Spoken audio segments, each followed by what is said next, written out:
नमस्कार। टाइटल है शिव का स्वरूप। महाकवि कालिदास की जो रचना है मेघदूतम, उसका एक चैप्टर है शिव का स्वरूप। तो महाकवि कालिदास ने शिव के किस रूप को विस्तार पूर्वक समझाया है, उसका छोटा सा अंश लेकर के मैं आपकी सेवा में उपस्थित हुआ हूँ। पूरे पाठ को यहाँ पर समझा पाना मेरे क्षमता से बाहर है, वीडियो बहुत बड़ा बन जाएगा। मैं प्रयास करूँगा कि जो शेष रह गया है उसको किसी दूसरे वीडियो के अंदर मैं आप तक पहुँचा सकूँ। तो मेरा आपसे विनम्र निवेदन है कि कृपया आप इसको ध्यान से सुनिए, आपको इसमें आनंद अवश्य आएगा, क्योंकि जो कालिदास ने लिखा है उसी चीज़ का हिंदी रूपांतरण है ये। आप इस चीज़ का ध्यान जरूर रखिएगा कि कालिदास ने सारी रचना संस्कृत भाषा में की है। उसी तरह का स्वाद हिंदी भाषा में तभी आ सकता है जब हिंदी भाषा में इसको रूपांतर करते समय कालिदास के समान ही कोई विद्वान हो जो हिंदी के अंदर रूपांतरित कर रहा हो। अब चूंकि ऐसा संभव नहीं है तो इसलिए वो रस नहीं आ पाता है भाषा के बदल जाने से, जैसा रस संस्कृत में कालिदास को पढ़ने से आता है। लेकिन फिर भी जिन्होंने इसका अनुवाद किया वे श्रेष्ठ विद्वान हैं। आप शिव का स्वरूप नाम का जो पाठ है उन्होंने मेघदूतम में दिया है, उसको कृपया सुनिए। मैं विश्वास के साथ कहता हूं आपको इसमें आनंद अवश्य आएगा।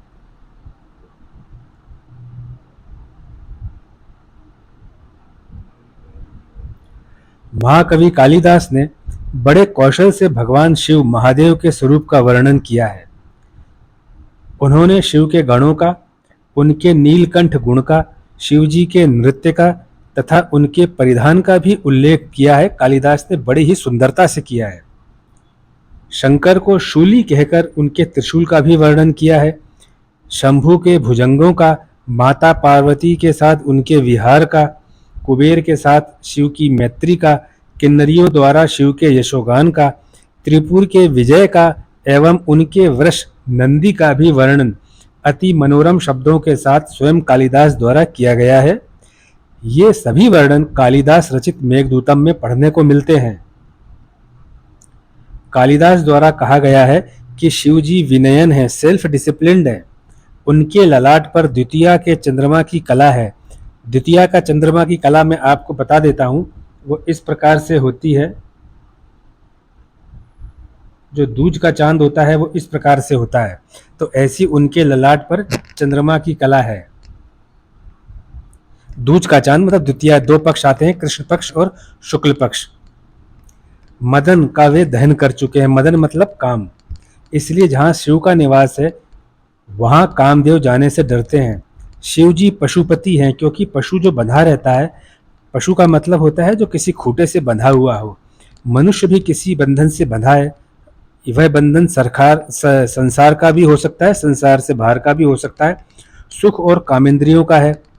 चाहे पशु 2 पैर का हो या 4 पैर का, अगर वह उसने अपने आप को किसी से बांध रखा है तो वह पशु है, तो उसी का वो उद्धार करते हैं, इसीलिए पशुपतिनाथ भी कहलाते हैं। ऐसा कालिदास ने लिखा है। उनके चरण न्यास की परिक्रमा और दर्शन करके श्रद्धालु जनमोक्ष को प्राप्त होते हैं। अतः आप यह भी कह सकते हैं कि मेघदूतम में कालिदास का संपूर्ण दार्शनिक विज्ञान शिव के स्वरूप के पीछे छुपा है। कालिदास उत्कृष्ट कोटि के अद्वैतवाद, अद्वैतवाद का मतलब ये होता है कि पूरा ब्रह्मांड के रचयिता स्वामी एक ही हैं। यहाँ पे आगे डेफिनेशन भी दी हुई है। उसको मानने वाले थे, उनकी नज़र में ब्रह्मा विष्णु महेश एक ही थे, ऐसा कालिदास कहते हैं। मेघदूतम में वेदांत प्रतिपादित ब्रह्म को ही शिव कहकर लिखते हैं, या आप ऐसा भी कह सकते हैं कि उन्होंने लिखा है, ऐसा कालिदास ने लिखा है कि ब्रह्मा विष्णु महेश तीनों एक ही हैं। शिव जी के शंभु, शंकर, मयस्कर, मयस्कर का अर्थ होता है जो खुशी देता है। मनोभव, मन की वह शक्ति जो अप्रत्यक्ष विषयों का रूप या चित्र उसके सामने ला देती है, वह मनोभव है। कल्पना शक्ति जो होती है, ये सब नाम शिव जी के दिए गए हैं। शिव सभी लोगों के अधिष्ठाता हैं। वे ही प्रकृति की रचना एवं विसर्जन का कार्य करते हैं। शिव ही अव्यय आत्मा, एक तो शब्द होता है व्यय। व्यय का मतलब होता है खर्चा जो नष्ट होता है धीरे धीरे। चाहे किसी के पास कितना भी धन पड़ा हो, व्यय होता चला जाएगा तो खर्च होता चला जाएगा तो धीरे धीरे खत्म हो जाएगा। और अव्यय मतलब न उसमें आ रहा है न जा रहा है, ऐसी आत्मा जिसका निर्माण हो नहीं सकता और खर्च वो हो नहीं सकता, वह अव्यय आत्मा होती है जहाँ से पूरे ब्रह्मांड का नियंत्रण होता है। अज, शिव जी अज भी हैं, वे अनादिकाल से विद्यमान हैं और अजन्मा है, उनका जन्म नहीं हुआ है, वे अज हैं। स्वयंभू इनजनरेट हैं, वो स्वयं से ही स्वयं को उन्होंने प्राप्त किया है। उनको अष्टमूर्ति भूपति भी कहते हैं, यानी एम्परर ऑफ यूनिवर्स। महेश हैं, इटर्नल गॉड हैं, ये सब शिव जी के नाम हैं। ये सारे आपको कालिदास जी द्वारा अलग अलग विषयों पे अलग अलग नाम की पूरी व्याख्या है। अब यहाँ पर संभव नहीं है एक एक नाम के ऊपर एक एक चैप्टर को ले लेना, ये उसका सार है। अब यहाँ से आप देखिए, शिव जी को अष्टमूर्ति इसलिए कहा गया है कि पहला पृथ्वी, दूसरा जल, तीसरा अग्नि, चौथा वायु, पांचवा आकाश, छठा मन, सातवां बुद्धि एवं आठवां अहंकार। इन 8 रूपों में शिव की प्रकृति विभाजित है। आप थोड़ा सा यहाँ पे ध्यान से सुनिएगा, याद रखिए प्रकृति विभाजित है, शक्ति विभाजित नहीं है, ऐसा कालिदास कहना चाहते हैं। शिव जी की शक्ति विभाजित नहीं है, केवल प्रकृति विभाजित है। कालिदास आगे कहते हैं कि शिव ब्रह्मा एवं विष्णु में कोई भेद नहीं है। शिव किसी की स्तुति नहीं करते, सभी उनकी स्तुति करते हैं। शिव किसी की वंदना नहीं करते, सभी उनकी वंदना करते हैं। वही ब्रह्मांड के अध्यक्ष हैं और सभी मनोरथों के अविषय भी वही हैं, यानी कि जो इंद्रियों द्वारा ग्रहण न किया जा सके उसका बल उनके पास में है। सामान्य मनुष्य की वाणी, मन तथा बुद्धि की पहुंच उन तक है ही नहीं। शिव ही सभी के आत्म तत्व में प्रतिष्ठित रहते हैं। जैसे कहा गया है कि आत्मा जो है परमात्मा का हिस्सा है, इस प्रकार कालिदास ने संक्षेप में यहाँ पे एक लाइन लिख करके बता रहे हैं कि शिव ही सभी के आत्म तत्व में प्रतिष्ठित रहते हैं। शिव देवदार वृक्ष की काठ की वेदी पर बागंबर बिछाकर बैठते हैं। उनका मेरुदंड बिल्कुल सीधा रहता है, रीढ़ की हड्डी। उनके स्कंद प्रदेश, दोनों कंधों के बीच का हिस्सा जो पीठ में रहता है, जिसे विदर्स बोलते हैं, कुछ आगे को झुका हुआ रहता है। हथेली के ऊपर हथेली को कमल के समान गोद में धारण किए हुए रहते हैं।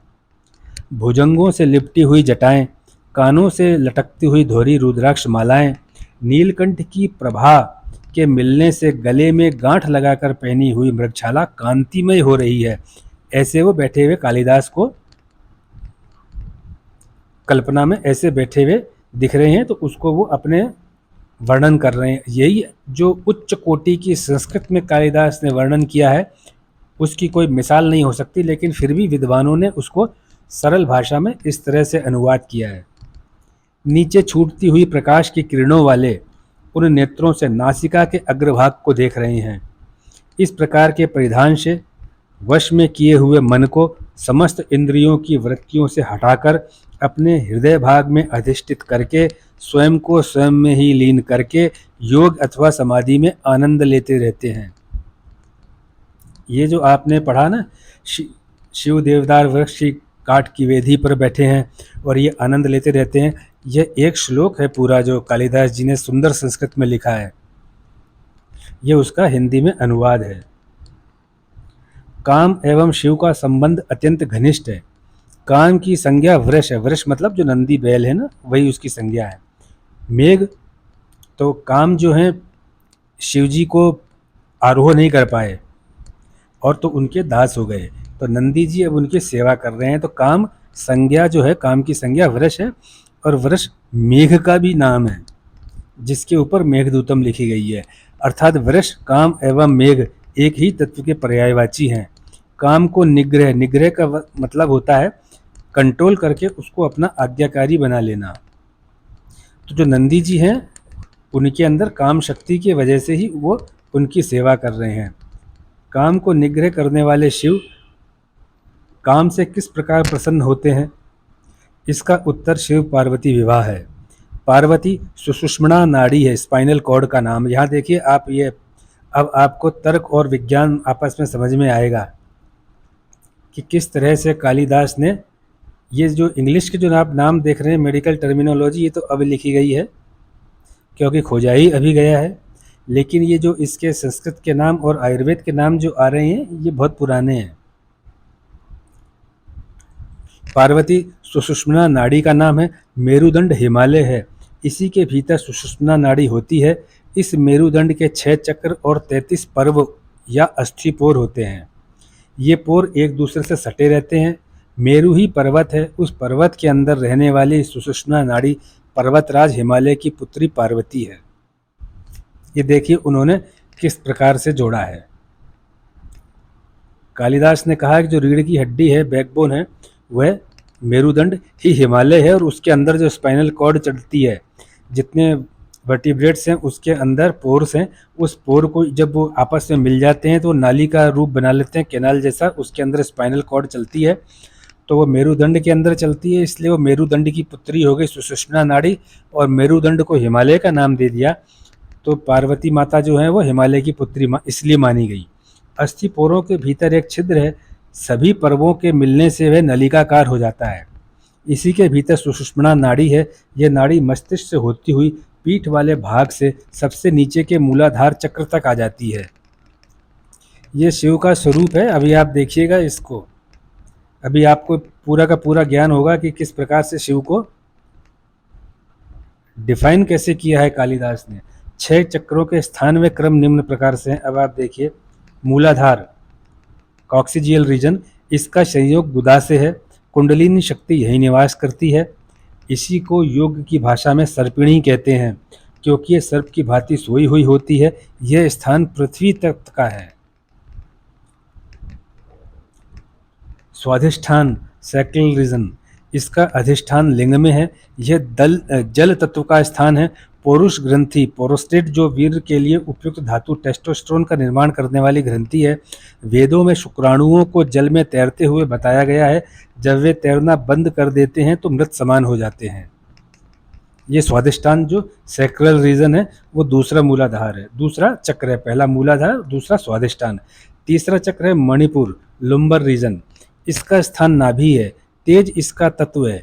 यहाँ तेज का अर्थ निषेचन यानी फर्टिलाइजन करने की क्षमता से, किसका? पुरुष के शुक्राणुओं के फर्टिलाइजेशन करने की जो क्षमता है वह तेज है उसका। चौथा जो चक्र है वह अनाहत, जिसे डोर्सल रीजन कहते हैं। यह हृदय में स्थित है। यहाँ वायु तत्व का प्रभाव सबसे अधिक है। ध्यान दीजिएगा, वायु का प्रवाह कोई नहीं करता, वायु का प्रवाह निरंतर होता रहता है, कभी नहीं रुकता है वायु का प्रवाह। उसी प्रकार हृदय भी कभी नहीं रुकता, जीवन पर्यंत चलता ही रहता है। पांचवा चक्र है विशुद्धि चक्र, जिसे सर्वाइकल रीजन कहते हैं। यह गर्दन में होता है, ग्रीवा में। यहाँ पे आकाश तत्व की प्रधानता है।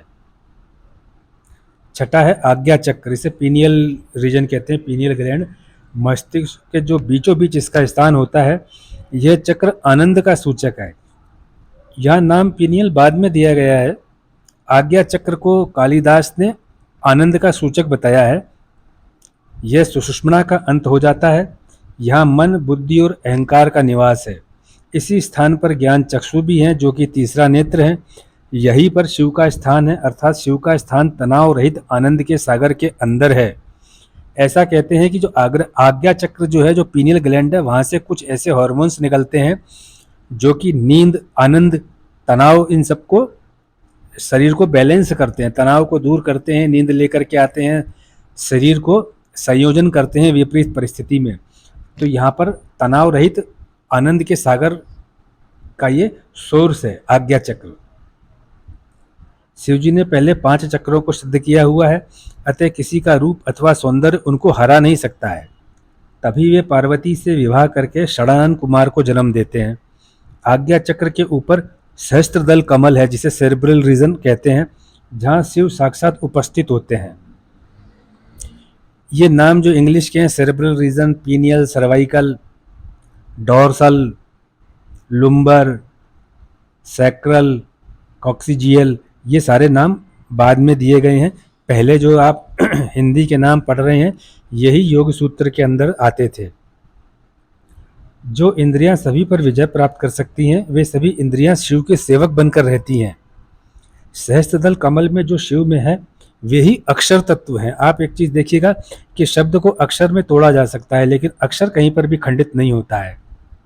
अक्षर मतलब जिसका रूपांतरण न हो सके, अर्थात अविनाशी हैं। अक्षर तत्व का अर्थ होता है अविनाशी। वही समस्त ब्रह्मांड के चित्त शक्ति हैं। इसलिए मृत्यु प्रांत कपाल क्रिया करवाई जाती है कि सहस्त्रदल कमल को तोड़ा जाए और जो जीवन की उपलब्धि है वे आत्मा के रूप को पहचान न सके। इस विषय पर कोई अन्य वार्ता करेंगे, क्योंकि मूल विषय इस पर बात करने का नहीं है।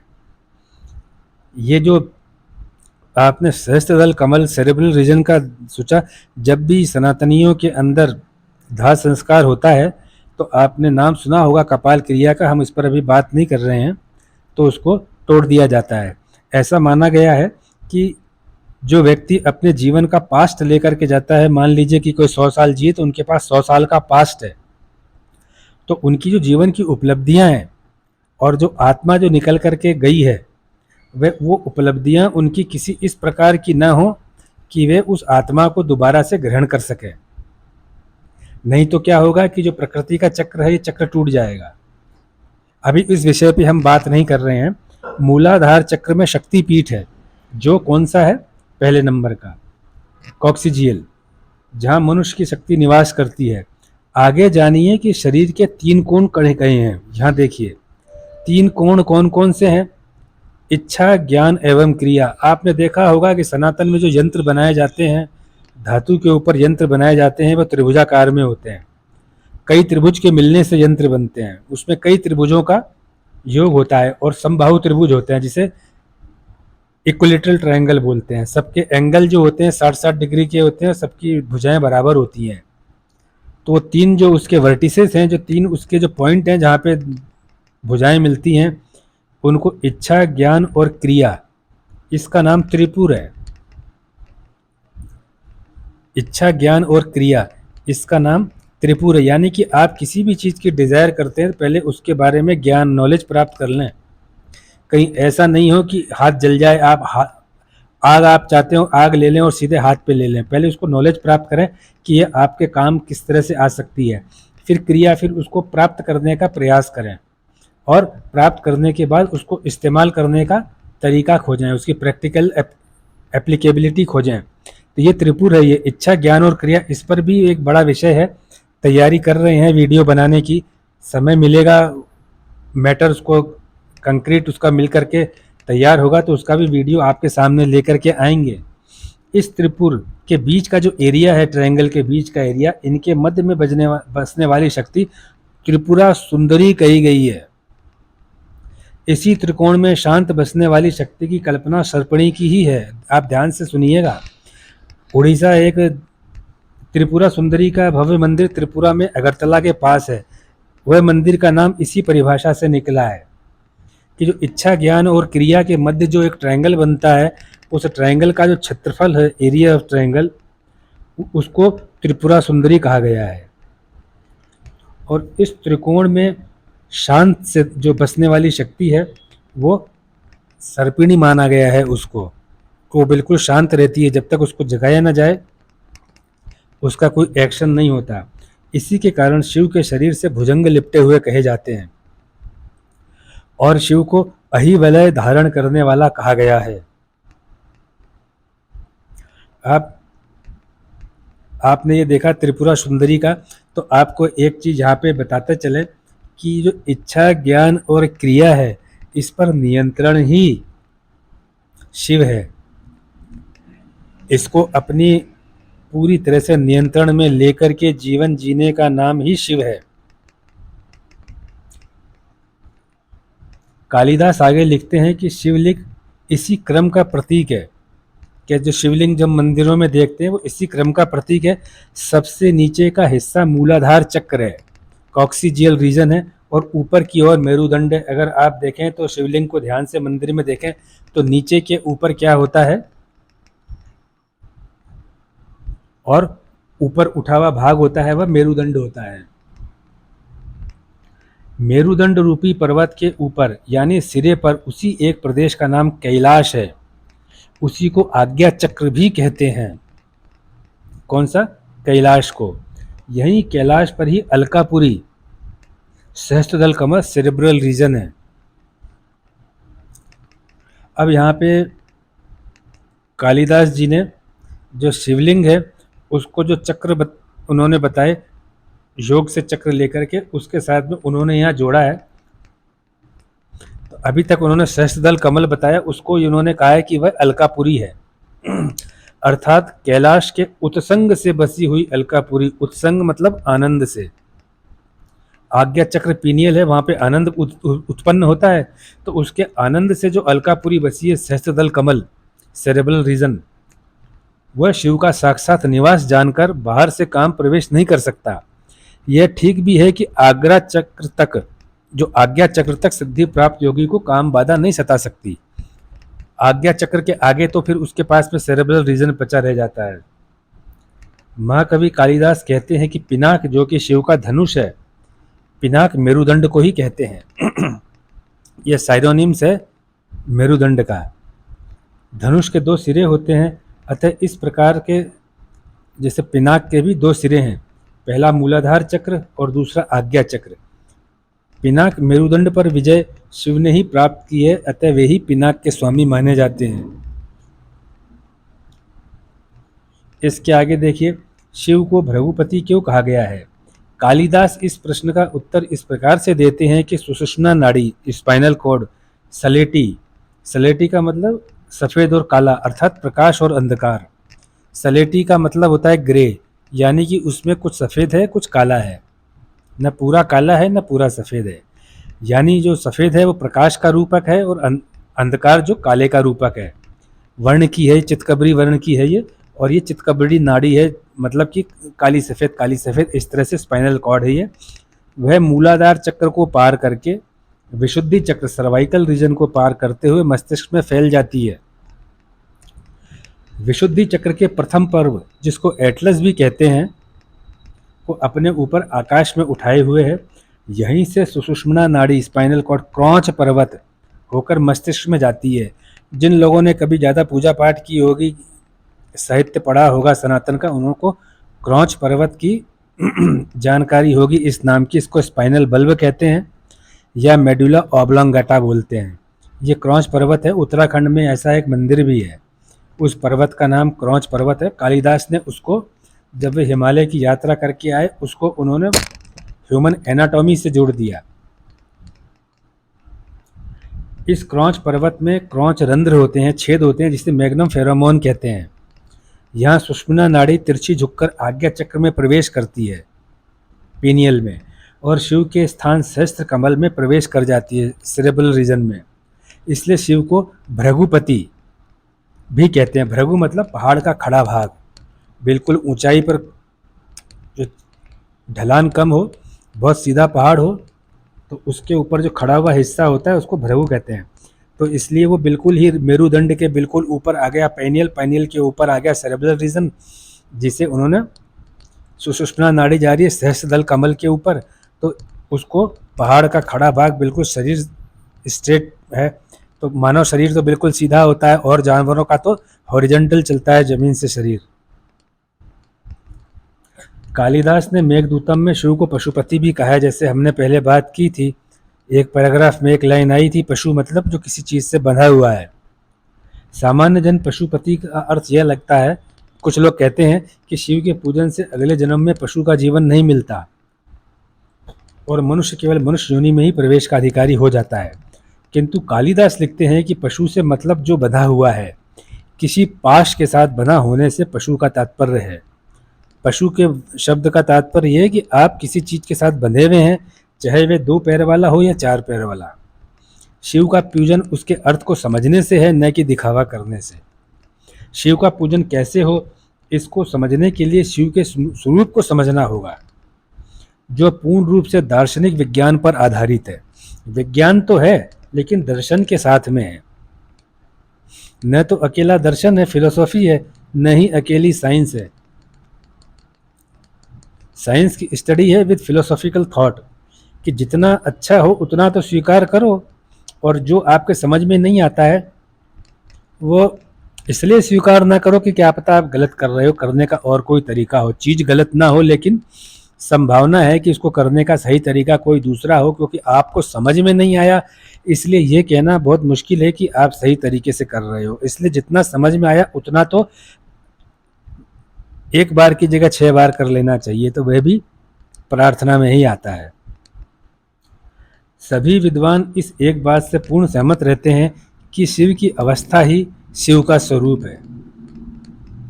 शिव को समझना भी एक तपस्या से कम नहीं है।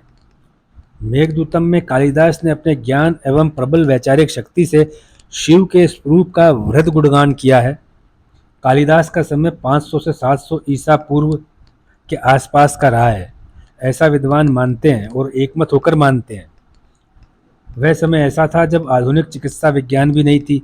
केवल कालिदास द्वारा किए गए कार्य को जब समझते हैं तो प्रतीत होता है कि वह आज भी भविष्य की बात कर रहे हैं। 2500 साल पहले वो बात कर रहे थे तो वो उस समय की तो नहीं थी, भविष्य की थी। लेकिन आज उनको पढ़ते हैं तो ऐसा लगता है कि अभी और भविष्य में ये चीज़ ज़्यादा समझ में आएगी, क्योंकि उनकी यात्रा का विस्तार हिमालय से लेकर दक्षिण के आखिरी तट तक हुआ था। वे पूरे भारत का भ्रमण कर चुके हैं और पूर्व में असम में वो काफ़ी समय रहे और फिर पश्चिम में सागर तट जो द्वारकापुरी है वहाँ तक उन्होंने भ्रमण किया और ज्ञान को जाना। उन्होंने कभी भी विद्वानों की खोज बंद नहीं की। इसका परिणाम है कि कालिदास ने जो भी लिखा वह कालजयी हो गया। आप यहाँ पर देखिए, मेघदूतम के प्रकाशक कहते हैं कि उन्होंने यात्रा इतनी की, हिमालय से लेकर के दक्षिण के आखिरी तट तक, आसाम में रह करके पश्चिम में द्वारकापुरी तक। इस वजह से वो इतने विद्वानों से मिले और इतना उन्होंने गहराई से समाज को समझा कि उन्होंने जो भी लिखा वह कालजयी हो गया। यानी कि उनको जो भी कुछ मिला वो उनके बड़े हुए पास्ट से मिला, जो उनको पास्ट बड़ा हुआ, अर्थात जो उन्होंने विचरण किया उससे उनका पास्ट बड़ा हो गया। एक कमरे में बैठे हुए आदमी का 20 साल का पास्ट और दुनिया भर घुमा हुआ आदमी का 20 साल का पास्ट बराबर नहीं हो सकता है। एक कमरे में आप बैठ जाएं और 20 साल तक एक ही चीज़ पर सोचते रहें या ज्ञान प्राप्त करते रहें, एक आदमी पूरे भारत में घूम करके 20 साल आए, तो दोनों के पास्ट की जो है भूतकाल पास्ट, उसकी आयु तो बराबर है, लेकिन उसका जो तोलेंगे तो वजन उस आदमी के पास्ट का ज़्यादा आएगा जो बाहर घूम करके आया है। हमने कालिदास द्वारा प्रस्तुत शिव स्वरूप का भाग मेघदूतम से लिया है। ये जानिए आप कि संपूर्ण पाठ की विवेचना करना संभव नहीं है। प्रयास करेंगे कि शेष विवेचना आगे के वीडियो में कर सकें। आपका बहुमूल्य समय देने के लिए हृदय से धन्यवाद। मेरी आपसे प्रार्थना है कि इसके अंदर जो अंग्रेजी के शब्द हैं, ये प्रकाशकों ने, जिन लोगों ने कालिदास के विषय के ऊपर और आगे जाकर के पढ़ाई की, पीएचडी तक की, उन लोगों ने इसको अलग अलग विषय के अंदर जोड़ा है। बाकी जो इसके हिंदी के नाम हैं, मूलाधार चक्र के, ये सब उनके जो योग पीठ में शुरू से चलते चले आ रहे हैं वही हैं। आप इसको पढ़ करके और अपने मित्रों के साथ बात करके देखिए, आपको निश्चित रूप से बहुत आनंद आएगा। ये भारत के विशाल साहित्य का हिस्सा है। ये भारत ही ऐसा एक देश है जहाँ पर इस प्रकार के कवि और संत पैदा हुए हैं जिन्हों की पूरी दुनिया को एक नया रास्ता दिखाया है, विज्ञान दर्शन को समझने का, भक्ति को समझने का। मैं आशा करता हूँ कि आपको जो हमारा प्रयास है वह पसंद आएगा। धन्यवाद।